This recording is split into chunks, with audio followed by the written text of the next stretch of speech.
Question number 34 কি বলা হয়েছে?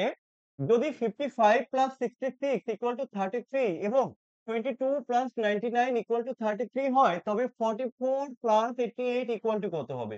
এবার এখানে একটা মজার বিষয় এই 55 এর সাথে 66 যোগ করলে কি করে 33 হয়?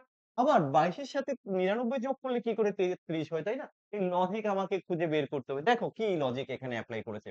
এই যে 55 এখান থেকে আমি একটা 5 নিলাম আর এই যে ৬৬ এখান থেকে একটা ৬ নিলাম। তাহলে যোগ করো। কত হবে? ৬ আর ৫ ১১ তার সাথে তুমি ৩ গুণ করো। দেখো ৩৩ হয়ে গেছে। তাই না? এখানেও সেম লজিক এপ্লাই করব। আমি এখান থেকে ২ নিলাম আর এখান থেকে ৯ নিলাম। তাহলে ৯ আর ২ এ কত? ১১ ইনটু ৩ করো দেখো 33 হয়ে গেল। তাহলে পরেরটা এখান থেকে আমি ৪ নেব, এখান থেকে ৮ নেব। তাহলে এই নিলাম ৪, এখান থেকে নিলাম ৮। তাহলে ৮ এ আর ৪ এ ১২ কিন্তু গুণ তো আমাকে ৩ করতে হবে। তাহলে ৩ ১২ কত? 36 দেখো আমরা উত্তর কিন্তু করে নিলাম।